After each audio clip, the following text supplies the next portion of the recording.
Theater 5 presents Miss Eileen Heckart in Time of Trouble.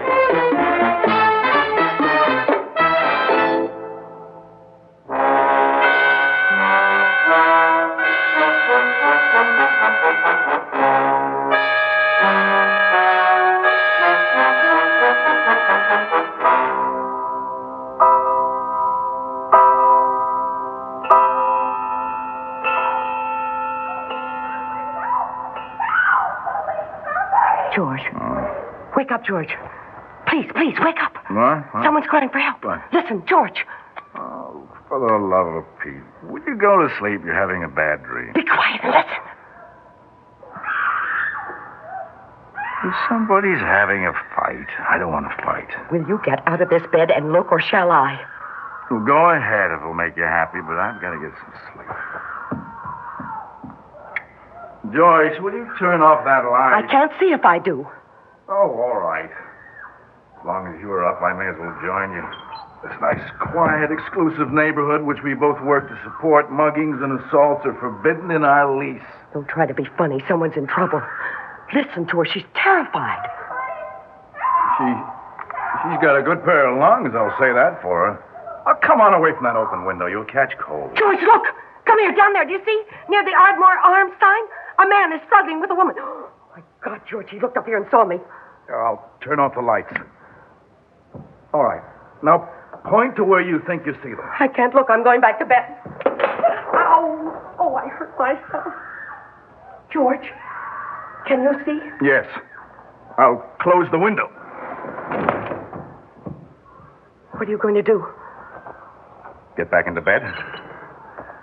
You want me to run down 5 flights of stairs in my bare feet and say, unhand her, you villain, while he stabs me with his knife? This is awful. Somebody's got to do something. Oh, honey, don't sweat it. If you hurt her, other people did, too. Well, somebody will do something. Are you sure? Why don't you call the police? And get involved in a lot of red tape? Not me. We've got a meeting with the City Planning Commission tomorrow. I can't spend the morning looking at mug shots in a police station. Did you see him? Not clearly from this distance. Did you? Yes. Just barely. He saw me, though. He was in the dark, and I was outlined in the light. Hey, honey, you're shivering. Come here. Oh. Come closer. Come on, honey. I'll hold you tight. There. That's better. Hey, come on. Talk to me. Tell me how things are going in the world of art. Well, we're going to hang the Stacy show tomorrow. Mm-hmm. Darling, will you just take a peek out and see what's happened? Joyce, I'm warning you. Dear God, I knew it. Something terrible has happened. George, let me go. I've got to see. See what? A morbid scene, blood and gore to give you bad dreams? Let me go. Wait, come away from that window. There's an ambulance and a squad car. Look at the crowd that's gathering. I've got to know what's happened. Stay! You down there, what's going on? A woman killed! Woman murdered! No. No! Honey. No! Honey, will you stop it? Sweetheart, you're hysterical. Will you stop it this minute? Do you want to bring that crowd up here? Don't call attention to it. You hit me. Well, I had to do something. Now, please, will you listen to me? I'm as sorry as you for what happened to that woman, but it was none of our business. How can you say that? We might have helped her. What if it had been me? Well, it wasn't. So don't borrow trouble. Huh? What now? Look, I'll get it. You let me take care of this, honey, will you? All right, I'm coming. Yes, officer. What can I do for you? Sergeant Donaldson, 4th Precinct. My identification. Sorry to bother you, but I'm sure you're up with all the noise around. We heard the sirens, and we thought it was an accident. A woman was killed right across the street from you. Oh, really? Well, gee, I'm sorry to hear that, but we can't help you. The sirens awakened us. You say the sirens wakened you, but a man across the street says he saw your wife at the window looking down at the time the woman was attacked. Well, could he tell the time by my wife's face? No. He said it was stuffy in his bedroom. When he got up to open his window, he saw your wife looking frightened, and he thought she was the one screaming for help. He ran down the stairs to come over here, but then he found the other woman instead, so he called us. Well, I repeat, we didn't hear anything or see anything until the sirens awakened us. That's when Joyce looked out the window.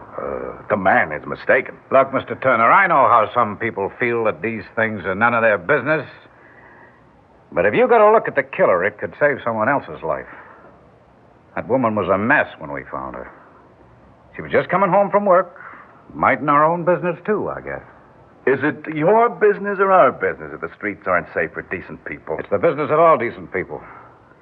But I won't argue the point because it doesn't seem important right now. Oh, you Mrs. Turner? Come here, Joyce. Sergeant Donaldson says a woman was killed across the street. I just told him that... I heard you, George. Well, Mrs. Turner? I'm sorry, officer. We're all sorry, ma'am. But it won't catch the killer. Won't you help us? I can't. You can't or you won't? Hey, now, just a minute. I haven't got the minute. Well, call us if you need us. And if you saw him, you may need us. Hold on. I won't have you intimidating my wife, scaring her like that. Your wife is scared, mister.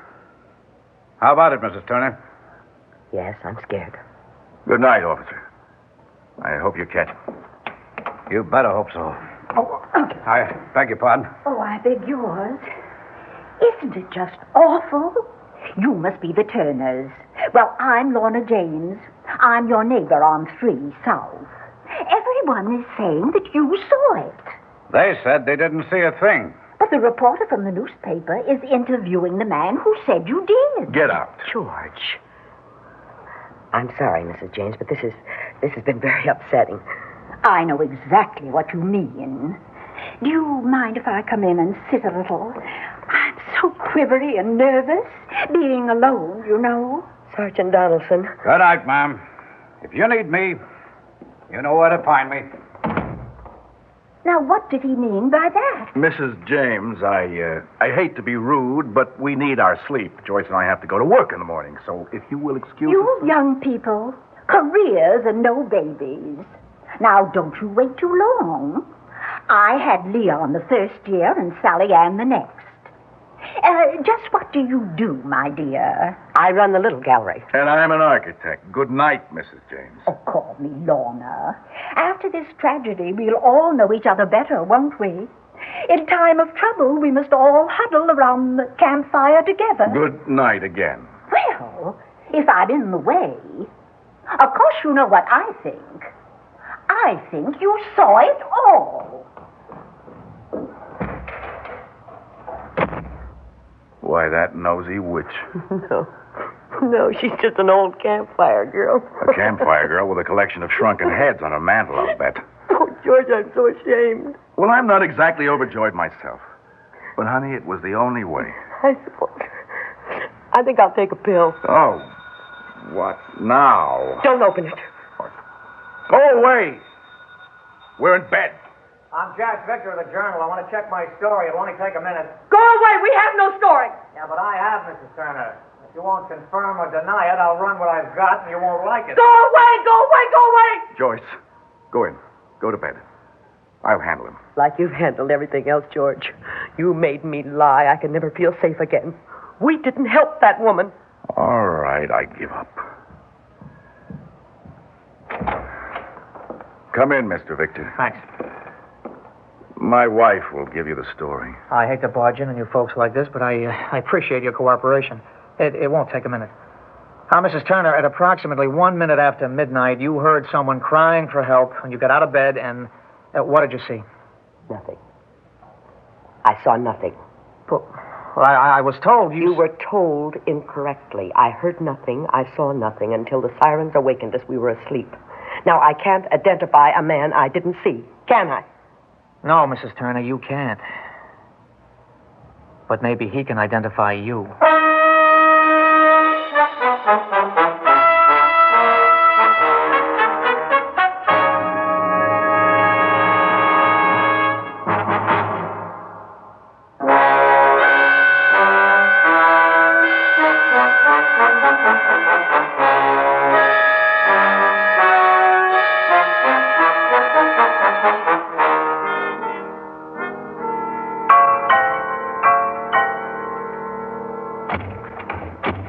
Joyce? Joyce, are you there? I can't get in. Will you please come and take the chain off the door? Is that you, George? Well, of course it's me. Who else would it be? Why did you chain the door at this hour? Where have you been? I tried you all afternoon. I called the gallery, and Louise said you left early. I didn't feel well, so I came home. Well, come back here. Honey, it's not bedtime yet. I feel better in bed. Don't answer it! Well, I can't just let it ring. It may be him.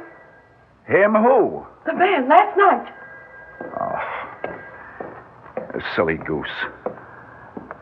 Will you get out of that bed, put on your face and a dress? I don't want to.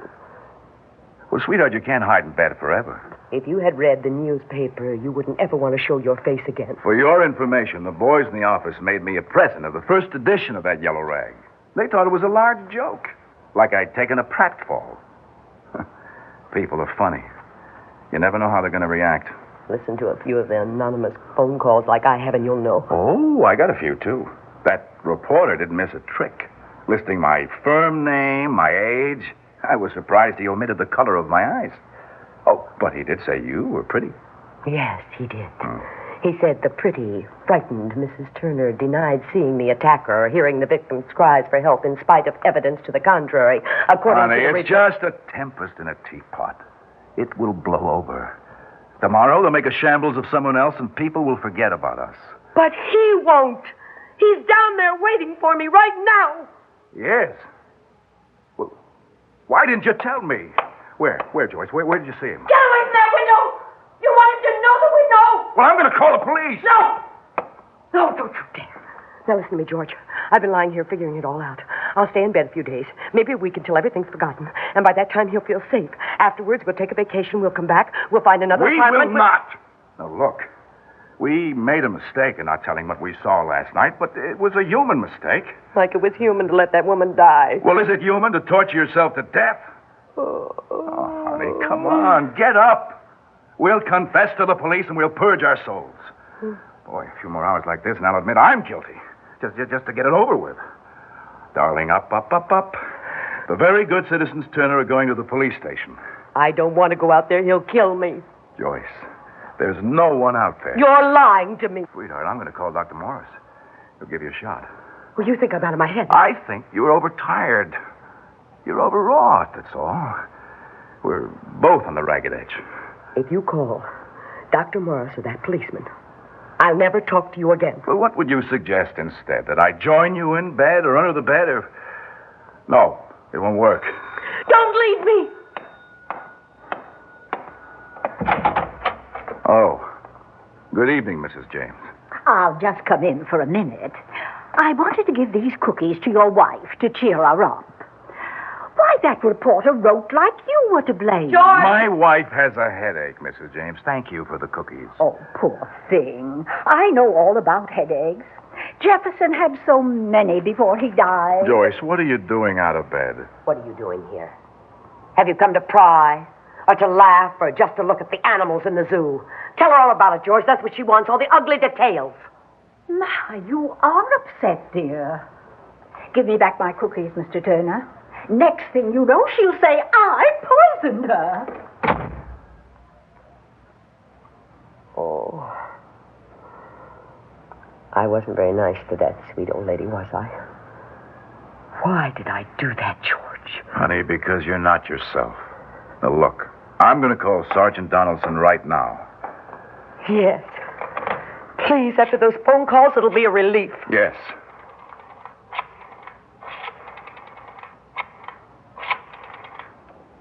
Oh, hello. This is George Turner. I'd like to speak to Sergeant Donaldson. Well, do you expect him? Oh, I see. Well, thank you. Well, will you ask him to call me? I'll give you my number. You have my number. Oh, he was trying to reach us? Well, tell him to try again. We'll be in all evening. Thanks.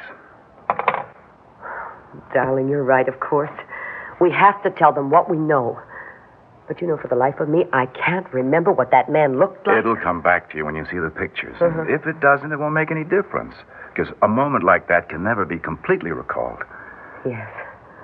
Sweetheart, are you hungry? Huh? Suddenly, I'm very hungry. Hey, why don't you go out and get us a pizza? I'll wait for the sergeant's call. All right. But, do you mind being alone? No, George, I don't mind being alone. Oh, thank God, honey. I was so worried about you. So was I. And I had the feeling that it wasn't me, that I was watching someone else perform. I wanted to run away and I couldn't move. Because you pushed the panic button. It happens to everyone. Honey, are you sure you're all right now? Yes, a little shaky, but otherwise fine. Now, what shall I tell Sergeant Donaldson? Tell him the truth. It's the only antidote to fear. Yes. All right. I won't be long. And you're sure you're all right? I'm going to dress and mix us a pitcher of martinis. You'll have 10 minutes before the ice starts to melt. Go. Okay. Now, a little powder, a little paint to make this woman look less faint.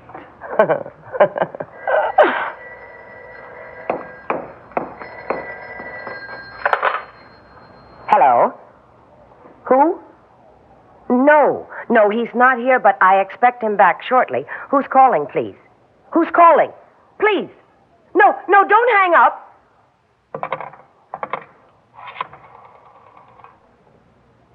Operator, get me the police. The 4th precinct. Hurry. Police. May I speak to Sergeant Donaldson, please? I'm Mrs. Turner. He's not there. No one else. It's just that I had an anonymous phone call. My husband will be home any minute. Oh, there he is. He's at the door now. Thank you very much. George! George!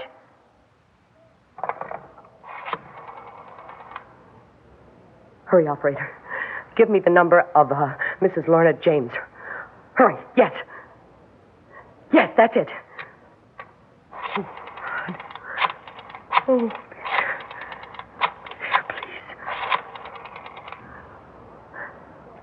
Mrs. James, this is Joyce Turner, and I wanted to apologize.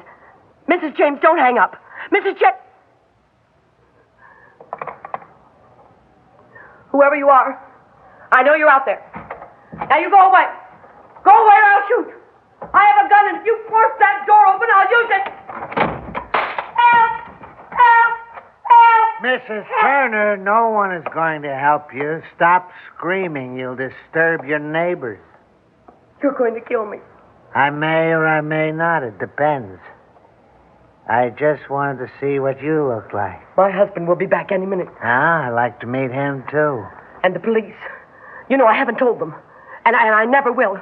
You saw the whole thing. Everything. How could you watch and not help? I was frightened. What can a woman do against a man like you? And your husband? He protected you. Yes, he did. He said we shouldn't get involved. You owe your life to my husband. Remind me to thank him. What about the woman, Mrs. Turner? You think she deserved to die? Well, of course not, but I didn't know her. So it was none of your business, huh? Well, now that you know her, what do you think? But I don't know her. You know her now better than you did 2 days ago. The newspaper accounts. Oh. She had a face. She had a name. She had a family. What difference does that make now? I want it to make a difference. I want it to be your business. Joyce, we're coming. I've got Sergeant Donaldson. He's here. Don't come in. He has a gun. Stop it, mister. You haven't got a chance. No, get out or I'll shoot. Sergeant, are you all right? Yeah, I'm all right. He's dead. I shot him. He's dead. You had to, Sergeant. You had to. I guess so. Was this the man you saw, Mrs. Turner? Yes, it is. I'll never forget his face. I don't think you will either. But you didn't see this man. What? This man, Mrs. Turner. This man identified his wife's body this morning.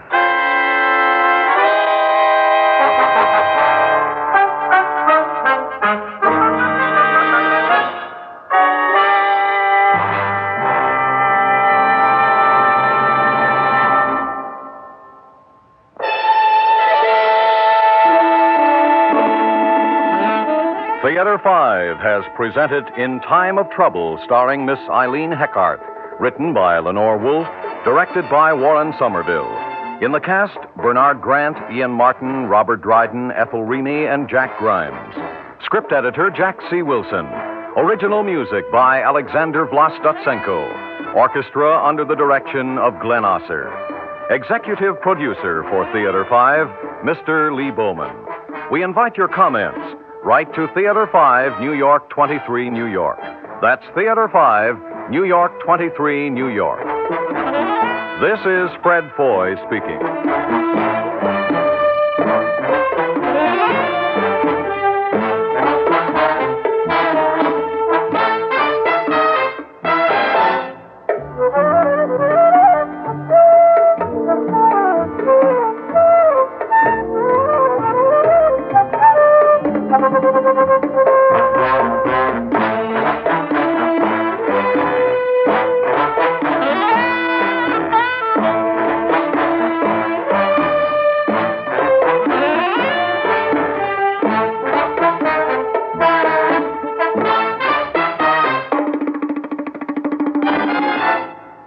This has been an ABC Radio Network production.